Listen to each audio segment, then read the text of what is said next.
The South Australian Premier Peter Malinauskas is at Old Parliament House in Canberra today. He's here to deliver the keynote address at the Defending Australia Summit. It's a News Corp Australia summit being held here in the nation's capital, and the Premier joins me now. Thank you for joining us. I know you just got back from Washington. You've had some important talks there. I want to get to that in a moment, but your message today is to those on the eastern seaboard that they've got to wake up to the opportunity and responsibility of these nuclear submarines. It's not just Adelaide that needs to do this, is your message. That's right, Kieran. I think what we have to learn to appreciate as a nation is that we're now embarking on the most substantial industrial activity that has ever occurred in the history of our country since Federation. There has never been an undertaking that is as large as this one. And while South Australia is very keen to maximise that opportunity at home in our state, really this is a national endeavour and there is opportunity for everybody. And I think it's important that all states in the country, particularly on the eastern seaboard, put their policy effort, put their energy effort industrially into making sure that we can build these most complex and magnificent of machines that will protect our country for decades to come. And clearly you're taking a message not just to the United States, but here at home as well, to the nation's capital. What is your message then in detail to leaders, your fellow leaders, but also industry as to how they can complement and boost the efforts out of your home state? Yeah. Well, look, workforce is the critical challenge we've got, Kieran. Let me just give you a quick stat. So Huntington Ingalls, which produces nuclear submarines at their Newport News shipyards in Virginia, they've got over 20,000 people that work there. Similarly, in Rhode Island and Connecticut with Electric Boat, they build submarines as well. They've got another 20,000. But at the Newport News site, of those 20,000 people, there are 1,000 that have over 40 years of experience building nuclear submarines. Now, we don't have any experience like that at home in Australia, and we're pretty much starting from a standing start. So we've got to get moving and developing that pipeline of workers who will be either working at the Osborne shipyards in South Australia or will be working for component manufacturers right up and down the eastern seaboard. So if we're serious about this, we've got to start thinking about AUKUS in the context of it being a national endeavour. There needs to be industry policy that permeates across state boundaries. It can't be a parochial exercise of states trying to hold work for themselves. In actual fact, there is work for everybody. So rather than the effort being on the rivalry between states industrially, the effort's got to be on how are we developing the engineers, how are we developing the fitters, the turners, the sparkies, the plumbers, the gas fitters, you name it, across the country to be able to do this work in an environment of full employment that we've largely got throughout the nation at the moment. And that takes a new type of thinking, a new type of policy effort, if we're going to realise our ambition to build the most complex machines that have been built in human history, which the SS&S AUKUS submarine actually will be. And as I said, you're here for this Defending Australia Summit. One of the key things in defending our nation, heaven forbid it ever came to that, would be our alliances. You've been in Washington.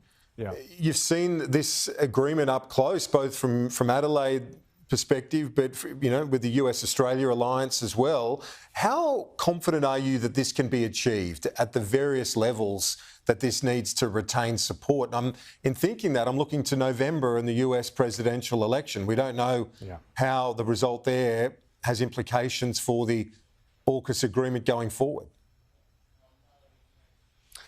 Look, Kieran, there are other people in the federal government and the Commonwealth who are more qualified to speak on foreign policy than I am. But I would say this. In my capacity as the state's Premier, clearly I've got a keen interest in the maintenance of bipartisan support in Australia, in the UK and in the US for the AUKUS program. And I did go to the US with that question in my mind, and I've got to say, more confident than I've ever been at any point that bipartisan support is going to be enduring for a long time to come for the AUKUS arrangement.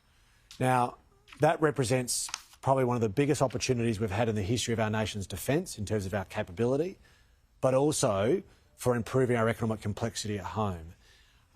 And I think that the question isn't whether or not there is going to be the maintenance of political support in Washington, DC or in London. I think The question more is here at home, are we accepting the responsibility that has been given to us and doing everything that we reasonably should to realise the ambition? And I still think that requires a bit of work, not just on training the workforce, which I think is probably the most mission critical, and in terms of industry, but in terms of our whole mindset towards AUKUS. Like, let me give you for instance, what we've seen over the last couple of weeks is a bit of a debate emerge across the country around skilled migration and the role of immigration within our nation. And I understand that that's a legitimate debate, and it's a serious policy that we should talk about and consider. But we've also got to consider about the implications of cutting off skilled migration in terms of what it means for our nation's defence, particularly around building AUKUS submarines. Because in an environment of full employment, all those trades that I spoke about a moment ago, we're going to have to take out of the economy where they operate already, because we can't get foreign nationals from overseas to work on the submarine program. We won't be able to take them from the US and UK so much because they're struggling to find workers for their own submarines. So we're going to build the capacity at home. Now, if we cut off skilled migration, our capacity to be able to backfill the roles that we need working on the SSN AUKUS program will be compromised. Now, I only use that as an example to illuminate the fact that when we think about education policy, migration policy, industry and innovation policy, I think we've got to elevate up the pecking order the consideration of the implications of any policy change on SSN AUKUS. Because if we fail to do that, there is no longer a plan B, Kieran. There is no submarine construction yard anywhere in the world with latent capacity waiting for us to order something from them. If we want this defence capability, we've got to have it at home, which means we've got to start treating the responsibility of building at home seriously across government policy and across the Federation. I know you mentioned that there are others in the federal government whose focus is foreign policy, but there are implications for your industry, the winemakers and exporters. Among them, they come, first to mind when we think about relations with China and improved relations. Penny Wong said at the summit in a video message, she said that we have seen large-scale Chinese military operations in the Taiwan Strait becoming a routine event. The risk of an accident is growing. She says advancing our interests requires engagement, not concession. So Australia is working to build momentum for dialogue and preventing the risks of escalation. Can you tell me how you see that? Because obviously there's a lot of opportunity for winemakers and other industries, but on a precarious footing. Well, let's go back a step. We've seen the consequences of ill-thought-through engagement, or a lack of engagement, full stop. In fact, the ramifications of that are still being felt in the South Australian economy, probably more than other parts of the country, where winemakers are literally on their knees.